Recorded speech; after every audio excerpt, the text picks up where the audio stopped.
नमस्ते साथियों। आज की जो अपनी क्लास है वो सबसे ज़्यादा इम्पोर्टेंट क्लास है। आज की इस ऑनलाइन क्लास में एक ही वीडियो के अंदर, एक ही ऑनलाइन क्लास के अंदर हम कंप्लीट जो अपना चैप्टर है उसका रिवीजन करेंगे।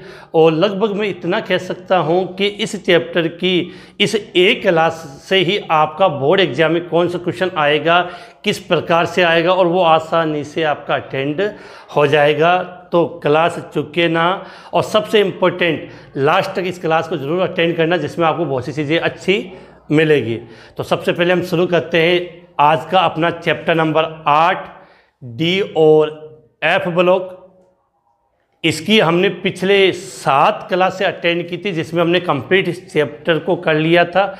आज की इस ऑनलाइन क्लास के माध्यम से मैं आपको डी और एफ ब्लॉक के पिछले 5 वर्षों में कौन कौन से बोर्ड एग्जाम में क्वेश्चन पूछे गए हैं, मतलब विगत पिछले 5 वर्षों में जो क्वेश्चन पूछे गए हैं उसके बारे में बात करेंगे। इसके अलावा इस चैप्टर के महत्वपूर्ण क्वेश्चन कौन कौन से हैं, जिसका अध्ययन करने पर हमें लग जाएगा कि अपना ये चैप्टर लगभग समाप्त हो जाएगा। सबसे पहले क्लास स्टार्ट करने से पहले एक बात और कहना चाहूँगा कि आप सभी को पता है कि इस बार का माध्यमिक शिक्षा बोर्ड का पेपर का जो तरीका था वो चेंज कर दिया गया है। और सबसे उसको समझाने के लिए माध्यमिक शिक्षा बोर्ड ने एक मॉडल टेस्ट पेपर बनाकर भेजा है हर सब्जेक्ट का, जिसमें अपने केमिस्ट्री का भी मॉडल टेस्ट पेपर बना के भेजा गया है। तो उससे ध्यान रखें उसका कि मॉडल पेपर 2020-21, ये मैं फिर से रिपीट ये समझाना चाह रहा हूँ कि मैं और किसी के मॉडल टेस्ट पेपर की बात नहीं है। माध्यमिक शिक्षा बोर्ड ने अपना खुद का एक मॉडल टेस्ट पेपर बना के भेजा है। और माध्यमिक शिक्षा बोर्ड हर बार जब पाठ्यक्रम चेंज होता है, कुछ नई चीज़ें आती है, तो अपना एक मॉडल टेस्ट पेपर बना के सेंड करती है स्टूडेंट की सहायता के लिए। और ये देखा गया है कि उस मॉडल टेस्ट पेपर में से भी काफ़ी क्वेश्चन अपने को बोर्ड एग्जाम में मिल जाते हैं। तो आज की क्लास में जब हम पिछले 5 ईयर्स 2020 से लेकर 2016 तक के आए हुए क्वेश्चनों को जब हल करेंगे, उससे पहले माध्यमिक शिक्षा बोर्ड ने जो मॉडल टेस्ट पेपर भेजा है उसके क्वेश्चनों की हम बात करते हैं। तो बिना टाइम खराब किए हुए मैं पॉइंट पे आता हूं। और आज की क्लास काफ़ी इंटरेस्टिंग है। आपने पिछले 5 दिनों में क्या पढ़ा उस सब का सॉल्यूशन सहित आंसर अपने को यहाँ पता चल जाएगा कि हमने पढ़ा उससे आपको कितना आता है या नहीं आता है। तो क्वेश्चन है बेटा, अब लिखूँगा बोर्ड पे तो टाइम लगेगा। तो सबसे पहले आपकी स्क्रीन पे आपको नज़र आ रहा होगा मॉडल पेपर 2020-21 माध्यमिक शिक्षा बोर्ड। और इस मॉडल टेस्ट पेपर में इस चैप्टर से कुल 4 क्वेश्चन लिए गए थे।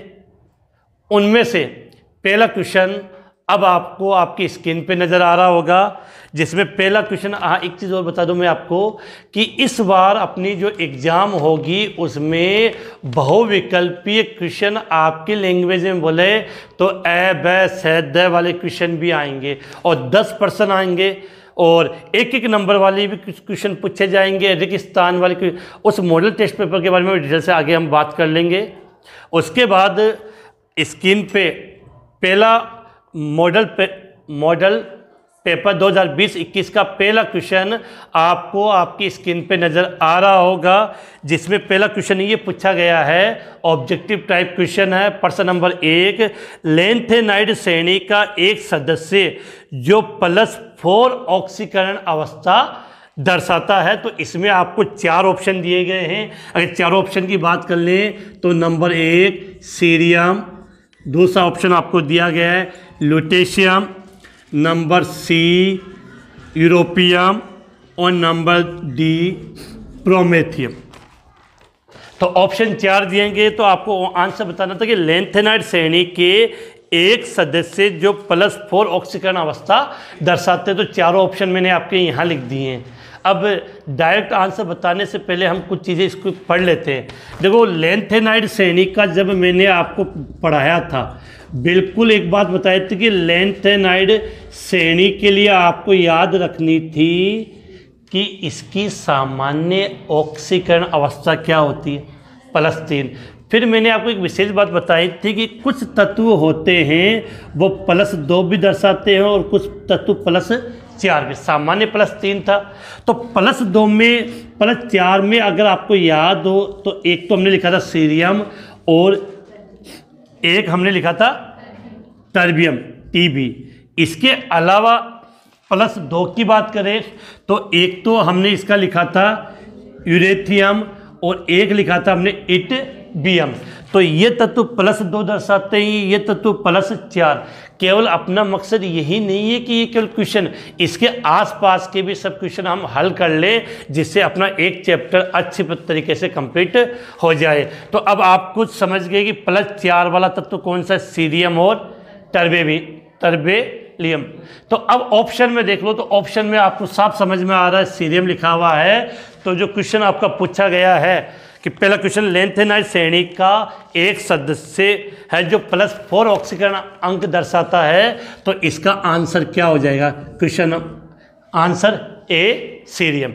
इसके बाद दूसरा क्वेश्चन आपकी स्क्रीन पे आ रहा है, बहुत अच्छा क्वेश्चन पूछा गया है। किसी आयन के सभी इलेक्ट्रॉन युग्मित अवस्था में, आपको 4 ऑप्शन दिए गए हैं, किसी आयन के सभी इलेक्ट्रॉन युग्मित अवस्था में है। तो इसके लिए हम बात करें, पहले मैं इसको मिटा दूं। तो क्वेश्चन एक तो आपको इजीली समझ में आ गया, आपने पढ़ा था उसी से क्वेश्चन हो गया। दूसरा आपसे क्या पूछा गया है कि किसी आयन के सभी इलेक्ट्रॉन कैसी अवस्था में है? युग्मित अवस्था में। तो ऑप्शन आपको ये दिया गया है इसमें, option A Cu2+, option B Cu+, option C Cr2+ और ऑप्शन डी Ni2+। तो जल्दी से आप इसका मुझे आंसर कमेंट्स में बता दो कि इनमें से कौन सा आयन है जिसमें सब के सब इलेक्ट्रॉन युग्मित अवस्था में है, अर्थात एक भी एकवित इलेक्ट्रॉन नहीं है। जल्दी से कमेंट्स में आंसर। तो आपके सामने क्वेश्चन ऊपर लिखा हुआ है और उसके चारों ऑप्शन मैंने यहाँ लिख दिए हैं। वैसे स्क्रीन में आपको ऊपर नज़र आ रहे होंगे। तो इनमें आपको क्या पूछा? एकमित इलेक्ट्रॉन की संख्या। अब बड़ा सिद्ध सी बात है कि अगर आपको मैंने इलेक्ट्रॉनिक विन्यास पढ़ाया था, तो इलेक्ट्रॉनिक विन्यास से आप सबका इलेक्ट्रॉनिक विन्यास लिखोगे तो उसमें आपका ये आंसर होगा Cu+। अब कैसे, तो ये समझो कि यहाँ समझते हैं कि बेटा Cu केवल कॉपर लिखा है, कॉपर का इलेक्ट्रॉनिक विन्यास क्या था? आर्गन, फिर इसको कॉस्टिक वाला बना ले तो इजीली समझ में आ जाता है 3D4S।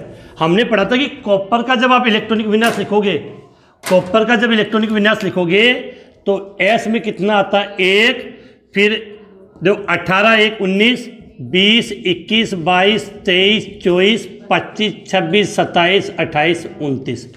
अब क्या पूछा गया आपको ये पूछ लिया गया, इसके अंदर आपने क्या किया? Cu+। प्लस का मतलब एक इलेक्ट्रॉन क्या हो गया? बाहर, तो यहाँ से एक इलेक्ट्रॉन बाहर चला गया। अब गौर से देखोगे तो इसके सब के सब इलेक्ट्रॉन क्या है? युग्मित अवस्था में। कौन सी अवस्था में? युग्मित अवस्था में। तो इसका आंसर क्या होगा? Cu+। तो इस बार हमें केवल और पेपर की तरह नहीं, ऑब्जेक्टिव टाइप क्वेश्चनों पर भी हमें ध्यान देना है। तो ये 2 क्वेश्चन हो गए। इसके अलावा तीसरा जो क्वेश्चन पूछा गया है वो आपको आपकी स्क्रीन पे नज़र आ गया होगा। सिंपल सा क्वेश्चन है, कोई विशेष बात नहीं है कि अति भारी तत्व किसे कहते हैं। तो हमने अपनी कल वाली क्लास में ही पढ़ा था, लास्ट क्लास में, कि ऊपर नज़र आ रहा है कि अति भारी तत्व किसे कहते हैं। तो मैंने आपको पढ़ाया था क्लास में para uranium oblique trans uranium, या इसी को हम क्या कहते हैं बेटा? अति भारी तत्व। तो इसके लिए हमने क्या कहा था, अगर आपको याद हो तो, परमाणु क्रमांक 92 यूरेनियम, परमाणु क्रमांक, यू का मतलब क्या हो गया? यूरेनियम। तो हमने ये लिखा था कि यूरेनियम के बाद आने वाले सभी तत्व कृत्रिम अर्थात संश्लेषित होते हैं, जो प्रकृति में नहीं पाए जाते, उसको हम पैरा यूरेनियम, ट्रांस यूरेनियम या अति भारी तत्व कहते हैं। तो सीधी से याद करना है कि परमाणु क्रमांक 92 अर्थात यूरेनियम के बाद आने वाले सभी तत्व कृत्रिम संश्लेषित होते हैं। कृत्रिम संश्लेषित होते हैं, उन्हें हम क्या बोलेंगे? Para uranium. क्वेश्चन क्या पूछा गया था? अति भारी तत्व। कोई प्रॉब्लम नहीं है। इसके बाद इजीली आराम से हल हो जाएगा। इसके बाद अगला क्वेश्चन फिर से आपकी स्क्रीन पे कि किस तत्व के ऑक्साइड का उपयोग धूप के चश्मों के लिए रंगीन लेंस बनाने में किया जाता है? तो बड़ा सिंपल सा क्वेश्चन था और आपने इसका आंसर याद होगा, क्या था? नियोडाइमियम तथा प्रेजियोडाइमियम, पीआर, प्रेजियोडाइमियम के ऑक्साइड, विशेष बात है के ऑक्साइड। तो इसको आप लिखना चाहते हो इस प्रकार से लिख सकते हैं, नियोडीमियम कहा जाता है तथा प्रेजियोडीमियम के ऑक्साइड का उपयोग किस में होता है? धूप वाले जो चश्मे होते हैं उनका रंगीन लेंस बनाने में किया जाता है। तो इस प्रकार से माध्यमिक शिक्षा बोर्ड ने जो अपना मॉडल पेपर भेजा था उसमें 4 क्वेश्चन पूछे गए थे, वो चारों मैंने आपको हल करा दिए। तो इससे आपको आइडिया लगा कि हमें कितना आता है और कितना नहीं। तो ये तो था माध्यमिक शिक्षा बोर्ड का 2020-21 का मॉडल पेपर। और एक बात बता बड़ा कि जब मुझे कभी टाइम होगा तो जो पूरा पेपर भेजा मॉडल टेस्ट पेपर में, उसको भी कभी मैं आंसर सहित आपको हल कराऊंगा। इसके बाद अब हम बात कर लेते हैं पिछली बोर्ड एग्जाम में कौन कौन से क्वेश्चन आए हैं। तो सबसे पहले हम स्टार्ट करते हैं बोर्ड परीक्षा 2020-21 या कह सकते हैं 2020 बोर्ड परीक्षा 2020 में कौन कौन सा क्वेश्चन आए हैं। तो स्क्रीन पे आपके सामने आ रहे होंगे। इसमें 2 क्वेश्चन पूछे गए थे। पहला क्वेश्चन तो ये था, बोर्ड परीक्षा 2020 की बात कर रहा हूँ। पहला क्वेश्चन ये पूछा गया है कि संक्रमण तत्व अंतरकाशी यौगिक क्यों बनाते हैं। दूसरा, लेंथेनाइड तत्वों के बाएं से दाएं जाने पर परमाणुिक त्रिज्या घटती है, समझाइए। तो दोनों क्वेश्चन 1-1 नंबर के आए थे उस साल। तो पहले हम बात कर लेते हैं कि क्वेश्चन नंबर 1 क्या पूछा गया है कि हमने सीखा भी था कि जो संक्रमण तत्व होते हैं, संक्रमण तत्व कौन से यौगिक बनाते हैं? अंतराकाशी यौगिक। तो मैंने वहाँ आपको ये बताया था कि संक्रमण धातुओं के जो क्रिस्टल होते हैं वो निबिड़ संकुलित होने के बावजूद उनके मध्य छोटे छोटे क्या रह जाते हैं? रिक्त स्थान रह जाते हैं। उन रिक्त स्थान को आप क्या बोलते हो? अंतरकाशी। क्या बोलते हो? अंतरकाशी। अब उस अंतरकाशी में छोटे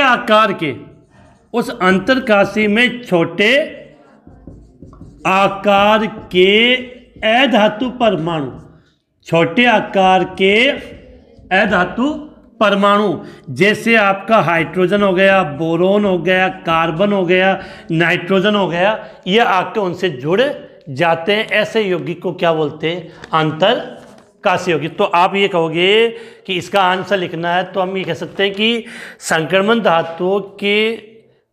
संक्रमण धातुओं में क्या होता है, जो निबिड़ संकुलन होने के बावजूद भी उनमें छोटे छोटे रिक्त स्थान रह जाते हैं और उस रिक्त स्थान में छोटे आकार के धातु परमाणु आने के कारण किसका निर्माण होगा? आपका अंतरकाशी यौगिक का निर्माण होता है। तो ये भी हमने पढ़ा था। इसके बाद इसका दूसरा क्वेश्चन की बात करें, लेंथेनाइड तत्वों के बाएं से दाएं जाने पर परमाणुिक त्रिज्या घटती है।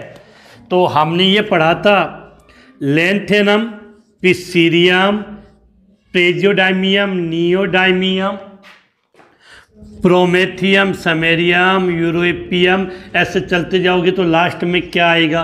ल्यूटेशियम। अब बेटा होता क्या है, क्वेश्चन नंबर 2 का आंसर है, तो इसका आंसर आप क्या लिखोगे, पढ़ा था आपने, आकार घटने का मेन रीजन क्या है, लेंथेनॉइड संकुचन। क्या है, संकुचन। तो क्वेश्चन पूछा तो क्वेश्चन का आंसर आप लिखोगे, लेंथेनॉइड तत्वों के बाएं से दाएं जाने पर परमाणु त्रिज्या घटती है, क्योंकि यहाँ पर लेंथेनॉइड संकुचन पाया जाता है। पहले तो ये लिख दोगे, फिर इस आंसर को थोड़ा सा डिटेल से ये बता सकते हो कि लेंथेनॉइड श्रेणी में, ये कौन सी श्रेणी है बेटा आपकी, लेंथेनॉइड श्रेणी या 4F श्रेणी। 4F श्रेणी में बाएं से दाएं जाते हैं तो किसमें वृद्धि होती है, आपके परमाणु क्रमांक में, और परमाणु क्रमांक में वृद्धि होने से किसके मान में वृद्धि होगी, प्रभावी नाभिकीय आवेश में। और प्रभावी नाभिकीय आवेश में जब वृद्धि होगी, प्रभावी नाभिकीय आवेश में जब वृद्धि होगी तो आकार में क्या आएगी, कमी, जिसके कारण लेंथेनम से ल्यूटेशियम तक जाओगे तो कंटिन्यू आकार में कमी आती है। अगर आकार में वृद्धि हो सकती थी जब यहाँ पर क्या हो लग जाता, परिरक्षण प्रभाव, लेकिन आपको पता है कि F ब्लॉक में जो इलेक्ट्रॉन भरा जाता है वो अंदर वाले 2 कोष अंदर भरा जाता है, तो 2 कोष बढ़ने के कारण बाहरी कोष के इलेक्ट्रॉन और F कोष के इलेक्ट्रॉनों में प्रतिकर्षण बहुत कम होता है, इसके कारण परिरक्षण प्रभाव का मान नगण्य होता है। अब परिरक्षण प्रभाव का मान नगण्य होता है तो केवल कौन सा लागू होगा, प्रभावी नाभिकीय आवेश, और प्रभावी नाभिकीय आवेश लागू होगा तो आकार में क्या आएगी, कमी। तो इसका आंसर अब इजीली आप बता सकते हो, कोई कन्फ्यूजन नहीं है। तो स्क्रीनशॉट ले लें जो अगर कुछ नोट करना हो। बाकी ये मेरे पिछले 7 क्लास में इनके बारे में आपको डिटेल से बताया गया है। 7 क्लासों का जो लिंक है आपको इस वीडियो की, इस ऑनलाइन क्लास के डिस्क्रिप्शन में ज़रूर मिल जाएगा। अब आते हैं, ये तो था बेटा 2020 बोर्ड एग्जाम 2020 में पूछे गए क्वेश्चन की बात थी। अब हम बात करें इसके आगे 2000 बोर्ड परीक्षा RBSE 2019 में क्वेश्चन पूछा गया था, तो एक पैराग्राफ दिया गया था और उसमें से उसके नीचे 3 क्वेश्चन दिए गए थे। अब ये पैराग्राफ आपको पूरी स्क्रीन पे नज़र आ रहा है, इसको पढ़ लेते हैं हम पहले, और उसके नीचे फिर 3 क्वेश्चन दिए गए, फिर हम उसकी बात करते हैं। पैराग्राफ में क्या लिखा था कि आधुनिक आवर्त सारणी, जैसे आपने हिंदी या अंग्रेजी में क्वेश्चन पढ़ते होंगे कि पैसेज आता है और पैसेज के नीचे क्वेश्चन मिलते हैं कि उन क्वेश्चनों का आंसर उस पैसेज से देना होता है। लेकिन यहाँ पर क्या होता है कि आपका एक पैराग्राफ आया है, उस पैराग्राफ से रिलेटेड, जरूरी नहीं उसका आंसर उसमें मिले, उस पैराग्राफ से रिलेटेड कुछ क्वेश्चन आपको नीचे दिए गए, उसका हमें आंसर देना है। तो पहले हमें वो पढ़ना पड़ेगा। तो इस प्रकार के क्वेश्चन भी आजकल अपने बोर्ड एग्जाम में पूछे जाने लगे हैं, रसायन विज्ञान जैसे सब्जेक्ट में। तो क्वेश्चन देखो स्क्रीन पे, आपके सामने आपके स्क्रीन पे नज़र आ रहा होगा। बोर्ड परीक्षा 2019, आधुनिक आवर्त सारणी के दुर्लभ मर्यादा तत्व क्या कहलाते हैं, लेंथेनॉइड कहलाते हैं। आवर्त सारणी में इनका पृथक ब्लॉक है। लेंथेनॉइड श्रेणी में सीरियम परमाणु क्रमांक 58 से प्रारंभ होकर ल्यूटेशियम परमाणु क्रमांक 71 तक के 14 तत्व होते हैं। सभी लेंथेनॉइड सामान्यतः +3 ऑक्सीकरण अवस्था दर्शाते हैं। इसके अतिरिक्त कुछ लेंथेनॉइड +2 तथा +4 ऑक्सीकरण अवस्था भी दर्शाते हैं। लेंथेनॉइड श्रेणी में बाएं से दाएं जाने पर परमाणु आकार में नियमित ह्रास पाया जाता है, इसे लेंथेनॉइड संकुचन कहते हैं। लेंथेनॉइडों के कई औद्योगिक उपयोग जैसे मिश्र धातु का निर्माण, जेट इंजन के कल पुर्जे बनाने में किए जाते हैं। ये तो था पैराग्राफ। अब इस पैराग्राफ में 3 क्वेश्चन दिए गए, तीनों का आंसर इससे कहीं ना कहीं रिलेटेड होगा, उसकी बात हम करते हैं। क्वेश्चन नंबर 1, लेंथेनॉइड तत्वों के हाइड्रोक्साइडों की क्षारीय प्रकृति बाएं से दाएं जाने पर घटती है, समझाइए। क्वेश्चन नंबर 2, मिश्र धातु के निर्माण में मिश्र धातु के निर्माण में प्रयुक्त 2 लेंथेनॉइड तत्वों के नाम। और +4 ऑक्सीकरण अवस्था दर्शाने वाले किसी एक लेंथेनॉइड तत्व का नाम। क्वेश्चन 3 ये पूछे गए, इसमें फिर से रिपीट कर रहा हूँ। लेंथेनॉइड तत्वों के हाइड्रोक्साइडों की क्षारीय प्रकृति बाएं से दाएं जाने पर घटती है, समझाइए। नंबर 2, मिश्र धातु के निर्माण में प्रयुक्त 2 लेंथेनॉइड तत्वों के नाम लिखिए। नंबर 3, +4 ऑक्सीकरण अवस्था दर्शाने वाले किसी एक लेंथेनॉइड तत्व का नाम लिखिए। तो क्वेश्चन अब पैराग्राफ और ये पूरा आपने पढ़ लिया, आपकी स्क्रीन पे था। अब पैराग्राफ आप समझ गए होंगे कि इसमें लेंथेनॉइड तत्वों के बारे में पूरा सारांश बता दिया गया। अब इससे 3 क्वेश्चन है। तो पहला क्वेश्चन आपके ये पूछा गया है कि लेंथेनॉइड तत्वों के हाइड्रोक्साइडों की क्षारीय प्रकृति बाएं से दाएं जाने पर घटती है, समझाइए। तो क्वेश्चन नंबर 1 का आंसर है, तो देखो अगर लेंथेनॉइड श्रेणी की बात करें तो ये सीरियम से स्टार्ट होगी। सीरियम से कहाँ तक चलेगी? लुटेशियम तक। सीरियम है वो OH होल ट्राइस ले लेते हैं, लुटेशियम OH होल ट्राइस। तो सीरियम से लेकर लुटेशियम तक इनके हाइड्रोक्साइड की क्षारीय प्रकृति घटती है, क्योंकि हमने वहाँ पढ़ा था कि सीरियम से लुटेशियम तक जाने पर इनके आकार में कमी आती है। और बेटा सीधी बात है, आकार जितना छोटा होगा क्षारीय गुण भी उतने कम होते हैं। आकार बड़ा होगा तो क्षारीय गुण भी क्या होंगे? ज़्यादा होंगे। अब इस सब का रीजन क्या है? लेंथेनॉइड संकुचन। तो ऐसे अब इसके क्वेश्चन का आंसर क्या दोगे? तो लेंथेनॉइड संकुचन आपको पैराग्राफ में दिया, तो आप ऐसे कहोगे कि लेंथेनॉइड श्रेणी में बाएं से दाएं जाने पर लेंथेनॉइड संकुचन के कारण, किसके कारण? लेंथेनॉइड संकुचन के कारण आकार में कमी आती है, जिसके कारण इनके क्षारीय गुणों में भी कमी आती है। क्वेश्चन नंबर 2 पूछा गया है क्या? मिश्र धातु के निर्माण में प्रयुक्त, मिश्र धातु के निर्माण में प्रयुक्त 2 लेंथेनॉइड तत्वों के नाम लिखिए। अब मिश्र धातु के निर्माण में प्रयुक्त 2 लेंथेनॉइड तत्वों के नाम लिखने, तो आपको मैंने कहा था कि मिश्र धातु की अगर हम बात करें तो पहला पॉइंट तो आपको ये रखना था कि लेंथेनॉइड, जो लेंथेनॉइड तत्व होते हैं, लेंथेनॉइड तत्व जब मिश्र धातु बनाते हैं तो उस मिश्र धातु को हम मिश्र धातु कहते हैं। इसमें मैंने कहा था कि सीरियम होता है वो कितना प्रतिशत होता है? 40%। और लेंथेनम और नियोडाइमियम ये लगभग होता है 44%। आयरन होता है 5%। और सूक्ष्म मात्रा में या अति सूक्ष्म मात्रा में बोलें तो आपका था सल्फर, कार्बन, सिलिकॉन, कैल्शियम और एल्यूमिनियम।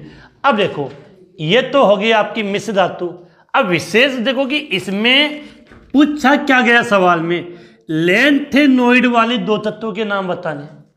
ये तो पूछा गया मिश्र धातु के निर्माण में प्रयुक्त 2 लेंथेनॉइड तत्वों के नाम। तो एक तो बताओ क्या हो गया? सीरियम। और एक क्या हो गया आपका? नियोडाइमियम। तो ये एक तो हो गया सीरियम, दूसरा हो गया नियोडाइमियम। क्वेश्चन समझ में आ गया? अगला क्वेश्चन है C+4 ऑक्सीकरण अवस्था दर्शाने वाले एक लेंथेनॉइड का नाम। ये तो इसी क्लास की शुरुआत में हमने इसको पढ़ा था और हमने इसका सबसे अच्छा एग्जांपल लिख लिया था सीरियम। सीरियम वो +4 दर्शाता है। इसके अलावा एक को लिखना चाहो तो टर्बियम +4, दोनों में से याद। और अगर +2 पूछ लेते तो एक तो हम लिखते यूरोपियम EU2+ और एक इटबियम +2। तो ये था आपके 2019 बोर्ड एग्जाम में पूछा गया क्वेश्चन। तो उम्मीद है कि इन तीनों क्वेश्चन को आप समझ गए होंगे। पिछली डी ब्लॉक की जो मेरी ऑनलाइन क्लास अटेंड की होगी तो आपको बिल्कुल लगा होगा कि कोई प्रॉब्लम नहीं है। बोर्ड एग्जाम में चाहे कैसा भी क्वेश्चन आ जाए, जितना हमने पढ़ा उससे क्वेश्चन आसानी से हल हो जाएगा। तो इसको स्क्रीनशॉट ले लें, फिर मैं मिटा देता हूँ। इसके बाद अब बात करते हैं बेटा, ये 2019 कंप्लीट हुआ, 2019। तो आप देखोगे कि पिछले जितने भी सालों में क्वेश्चन हुए वो अपनी इस ऑनलाइन क्लास से बिल्कुल कवर हो गए। अब हम बात करें बोर्ड एग्जाम 2018। बोर्ड एग्जाम 2018 में जो क्वेश्चन पूछे गए हैं वो आपको आपकी स्क्रीन पे साइड में नज़र आ रहे होंगे बिल्कुल, और बहुत इजी क्वेश्चन है, जितना कहें इससे इजी तो हमें मिल भी नहीं सकता। पहला क्वेश्चन है क्रोमियम का इलेक्ट्रॉनिक विन्यास लिखिए। इससे इजी क्या मिलेगा? दूसरा, एक पैरा यूरेनियम तत्व का नाम एवं प्रतीक।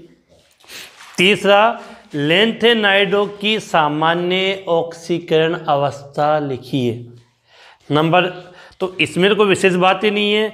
नंबर 2018 का पहला क्वेश्चन क्रोमियम का इलेक्ट्रॉनिक विन्यास। तो क्रोमियम का इलेक्ट्रॉनिक विन्यास तो आप सबने रट लिया था, क्रोमियम आर्गन 3D4S, S में 1 और D में 5। मैंने आपको कहा था कि क्रोमियम और कॉपर में से एक का इलेक्ट्रॉनिक विन्यास बोर्ड एग्जाम में जरूर पूछ लिया जाता है। तो पहला क्वेश्चन का आंसर हो गया, बस इतना ही लिखना है। दूसरा, पैरा यूरेनियम तत्व का नाम और प्रतीक। तो अभी की जस्ट पहले हमने पढ़ा था अति भारी तत्व, परमाणु क्रमांक 92 के बाद वाले तत्व को आप क्या बोलते हो? पैरा यूरेनियम तत्व। तो 92 के बाद वाला किसी भी तत्व का आप नाम और प्रतीक लिख दो, प्रॉब्लम क्या है? 92 के बाद किसी भी तत्व का नाम और प्रतीक लिख दो, वो सब क्या होंगे? Para uranium. तो लाइन अगर आपको याद थी तो क्या थी? अरे थोड़ा पैसा यूं, तो ये हो गया 92।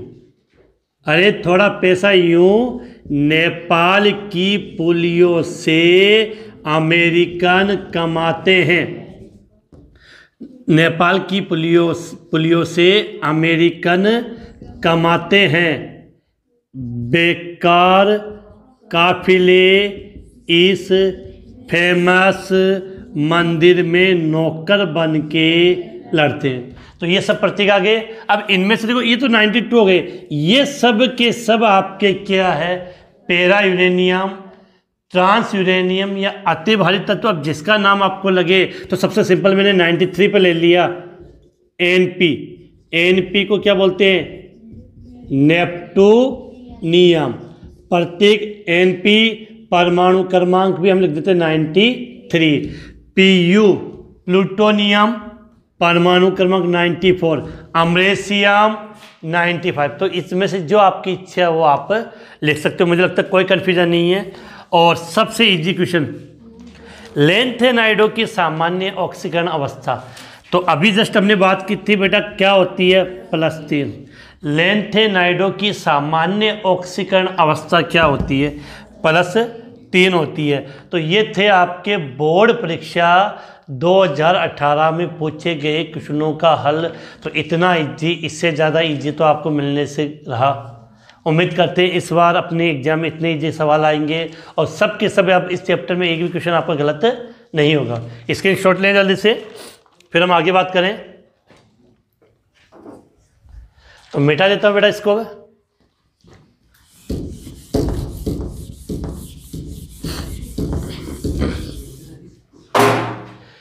इसके बाद बोर्ड परीक्षा 2017, बोर्ड परीक्षा 2017, उसका पहला क्वेश्चन आपकी स्क्रीन के सामने नज़र आ गया। संक्रमण तत्व अंतरकाशी यौगिक बनाते हैं, एक कारण दीजिए। ये क्वेश्चन आपका 2020 में भी रिपीट हुआ था, वापस से आ गया है। तो इसके बारे में तो अब हम बात करेंगे नहीं, क्योंकि हमने वहाँ पहले बात कर ली है। तो ये क्वेश्चन 2000 कब पूछा गया था? 2020 में आया था, 2017 में रिपीट है। अगले वाले क्वेश्चन की बात कर लें तो ये क्वेश्चन हो गया, इसके बारे में बता रहे, इसको हम साइड में उठा लेते हैं। अब देखो, बोर्ड परीक्षा 2017 में नेक्स्ट जो क्वेश्चन पूछा गया था उसकी बात कर ले। मिश्र धातु में प्रयुक्त अधिकतम संगठन वाली 2 धातुओं के नाम लिखिए। तो ये भी मैंने अभी बता दिया था, अभी हो गया था अपना। इसमें भी कोई कन्फ्यूजन नहीं होना चाहिए कि अभी हमने पढ़ा था मिश्र धातु में लैंथेनाइड का पढ़ा था, तो इसका भी हो गया। तो इसके बारे में भी हम बात नहीं करेंगे। इसके बाद अगला क्वेश्चन, V2+ हेतु चुंबकीय आघूर्ण का मान परिकलित कीजिए। V2 प्लस हेतु चुंबकीय आघूर्ण का मान परिकलित कीजिए। क्वेश्चन अच्छा है। चुंबकीय आघूर्ण कैसे ज्ञात करते, इसका तरीका मैंने बताया था, तो इसको हम हल कर लेते हैं। आपको किसका चुंबकीय आघूर्ण निकालना है? V2 प्लस का। किसका निकालना है? V2 प्लस का। तो थोड़ा सा इधर ले लेते हैं कि इजीली समझ में आ जाए। तो हमें V2 प्लस का चुंबकीय आघूर्ण निकालना है। तो बेटा चुंबकीय आघूर्ण निकालने के लिए हमें किसकी आवश्यकता होगी? अयस्मित इलेक्ट्रॉन की। तो पहले वेनेडियम का ऑक्सीकरण अंक लिखें। वेनेडियम की बात करें तो आर्गन, फिर 3D4S। अब इसमें अगर ऐसे लिखेंगे तो हमें अयस्मित इलेक्ट्रॉनों की संख्या का पता नहीं चलेगा, इसलिए इसको कक्षक के रूप में रिप्रेजेंट करें आप। तो वेनेडियम, स्केडियम, टाइटेनियम, वेनेडियम कितने नंबर पे आता है? 23। ये 4S, ये 3D, तो 2 इलेक्ट्रॉन इसमें हो गए। तो 18, 2, 20, 21, 22 और 23। अब आपको किसका दिया है? V2 plus. V2 प्लस का मतलब कितने इलेक्ट्रॉन बाहर हो गए? 2। कितने इलेक्ट्रॉन बाहर हो गए आपके? 2। इसका मतलब है कि जैसे ही आपने V2 प्लस किया तो ये दोनों इलेक्ट्रॉन कहाँ चले गए? बाहर चले गए। बाहर चले गए तो केवल कितने इलेक्ट्रॉन बचे? 3। अब देखो इसमें यहाँ के इलेक्ट्रॉनिक विन्यास से आपको साफ समझ में आ गया कि V2 प्लस में अयुग्मित इलेक्ट्रॉन की संख्या, V2 प्लस में अयुग्मित इलेक्ट्रॉन की संख्या कितनी है? 3। और चुंबकीय आघूर्ण ज्ञात करने का फॉर्मूला हमने क्या पढ़ा था? म्यू बराबर अंडरूट n+2। तो n का मान कितना दिया? 3। तो 3 + 2 5, 5 को गुना करेंगे तो 15, अंडरूट 15 आ गया। अब अंडरूट 15 का मान मैंने जो साफ बताया था मैंने, अगर अयस्मित इलेक्ट्रॉन 3 हो तो उसका चुंबकीय आघूर्ण लगभग 3.87 बोर मैग्नेट्रॉन होगा। तो आंसर क्या हो गया? 3.87 बोर मैग्नेट्रॉन। तो ये हुआ आपके बोर्ड परीक्षा 2017 में आए हुए क्वेश्चन। सवाल हो गए। इसके बाद लास्ट में हम जल्दी से, चलो इसका स्क्रीनशॉट ले फिर आगे बात करें।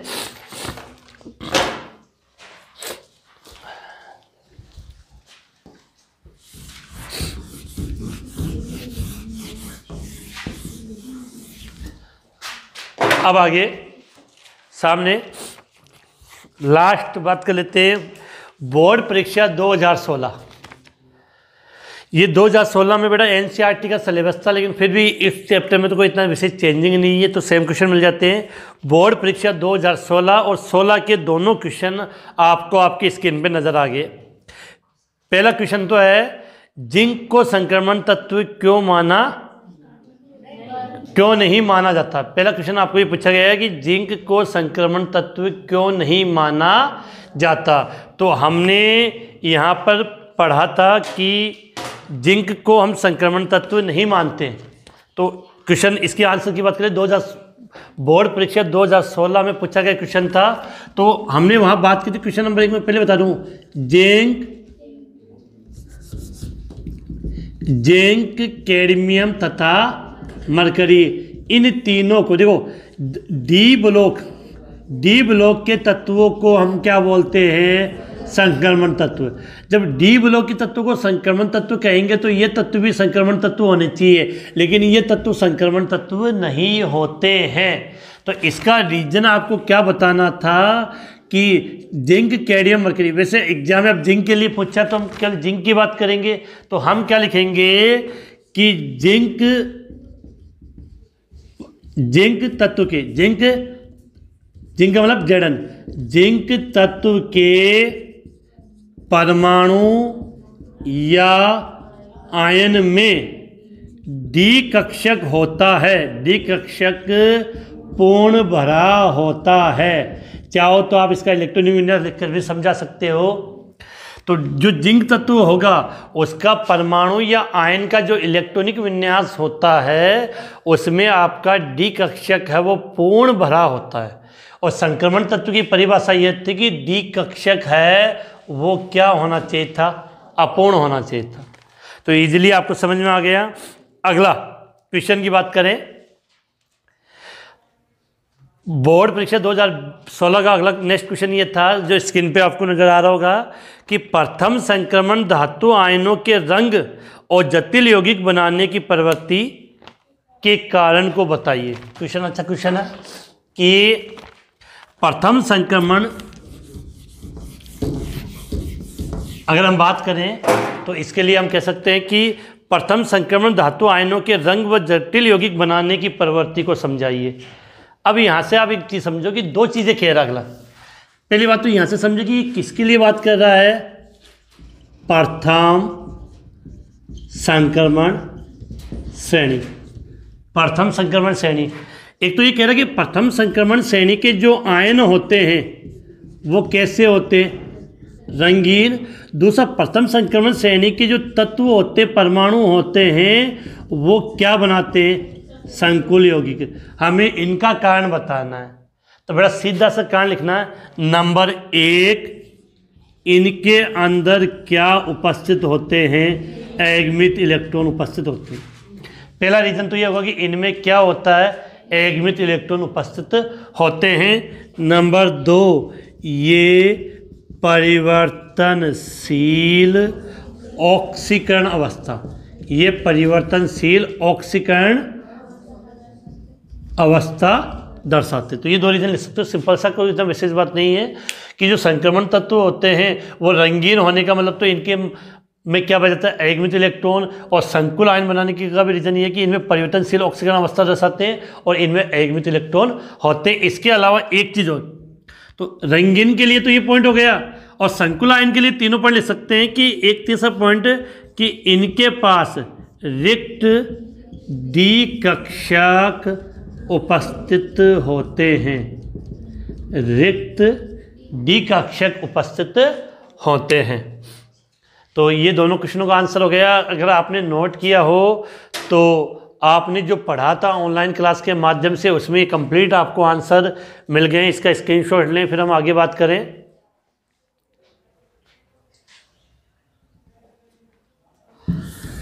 अब देखो हम बात करें आगे इसमें कि इस ऑनलाइन क्लास के माध्यम से आज की क्लास में हमने, अभी क्लास समाप्त नहीं, क्लास अभी बहुत लंबी है। आज की क्लास में हमने अभी तक माध्यमिक शिक्षा बोर्ड ने 2020 से लेकर 2016 तक बोर्ड एग्जाम में डी और ए ब्लॉक से कौन कौन क्वेश्चन पूछे गए थे वो मैंने हल करवा दिए थे आपको। इसके अलावा माध्यमिक शिक्षा बोर्ड ने 2021 के लिए एक मॉडल पेपर भेजा था, इनकी क्वेश्चनों को भी हमने हल कर लिया था। अब यहाँ तक के पोर्शन में तो आपको बिल्कुल समझ में आ गया होगा।